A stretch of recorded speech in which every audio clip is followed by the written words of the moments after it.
আমরা কি আলো থেকে অন্ধকারে যাব? অন্ধকারে তো কখনো যাব না, আমরা আলোতে থাকবো।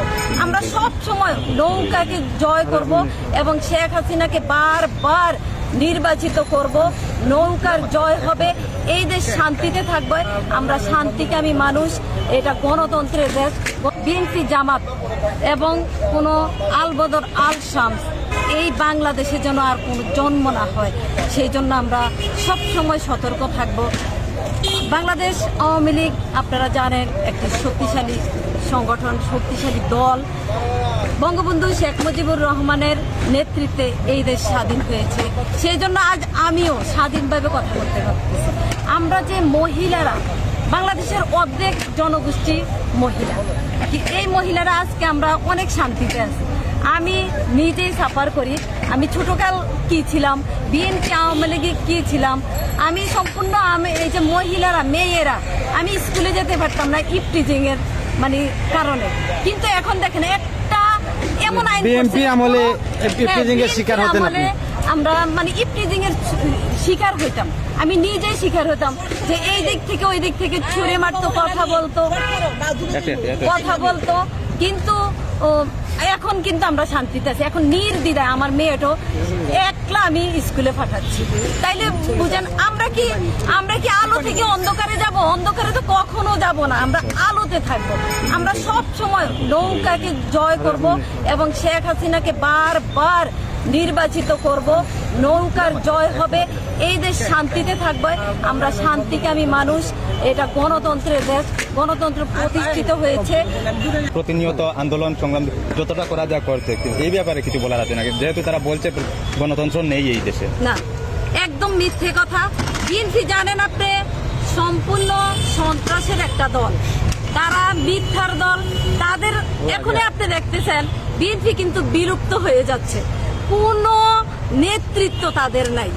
তারা কি করে? তারা দুর্নীতির দায়ে জেলে আছে, তারা দুর্নীতির দায়ে বাংলাদেশ থেকে বিতাড়িত হয়ে লন্ডনে বসবাস করতেছে। এখন লন্ডন থেকে কেউ কি এইখানে রাজনীতি করতে পারে এবং আমাদেরকে শান্তিতে রাখতে পারবে? কখনো রাখতে পারবে না। আপনি তো দেশে আসতে হবে। আপনি যদি সত্যিকার রাজনীতিবিদ, সত্যিকার একজন নেতৃত্ব হন, তাইলে আমাদেরকে এসে আমাদের ন্যায্য, আমাদের যে অধিকার আছে, আমাদের যে গণতন্ত্র আছে, সেটা কিন্তু আপনি প্রতিষ্ঠিত করতে পারেন। আপনি অন্য জায়গা থেকে আমাদেরকে কখনো শান্তিতে রাখতে পারবেন না। তো শান্তিতে কে রাখে?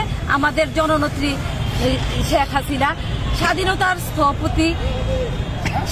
স্থপতি এবং জাতির জনক বঙ্গবন্ধু শেখ মুজিবুর রহমানের নেতৃত্বে এই স্বাধীন সার্বভৌম বাংলাদেশে আমরা বসবাস করতেছি অনেক শান্তিতে। এখন আমরা শান্তিতে আছি, মোট কথা। আমরা সবসময় শান্তি প্রতিষ্ঠিত করব আর প্রতিষ্ঠিত করে যাব। কখনো আমরা অন্ধকারে যাব না, অন্ধকারের পথ বেছে নেব না, আমরা আলোর পথ বেছে নেব। আপনারা জানেন মহিলাদের জন্য এখন 50-50 কোটা করেছে। শেখ হাসিনা বলছে মহিলাদের ক্ষমতায়ন হবে এবং 50% অর্ধেক জনগোষ্ঠী মহিলা। তাইলে কি করব? উনি আমাদেরকে অনেক সুযোগ সুবিধা দিয়ে অর্ধেক জনগোষ্ঠীকে এগিয়ে নিচ্ছে। আপনারা জানেন দুইটা হাত, আমরা যদি এক হাত বেঁধে ফেলি, একটা হাত দিয়ে কিন্তু কাজ করা সম্ভব না। তাইলে আমরা দুই হাত দিয়ে কাজ করলে আমাদের দেশ উন্নত হবে, একটা সমৃদ্ধ দেশ হিসাবে পরিচিত লাভ করবে। আমরা ইতিমধ্যে আমরা আন্তর্জাতিকভাবে অন্য দেশে, সারা বিশ্বে আমাদের দেশ যে একটা উন্নত দেশ হিসাবে পরিচিত হচ্ছে। বারবার আমাদের কিন্তু এই শেখ হাসিনা সরকার দরকার। আমরা চাই সবসময় আমরা শান্তির সরকার চাই, গণতন্ত্রের সরকার চাই।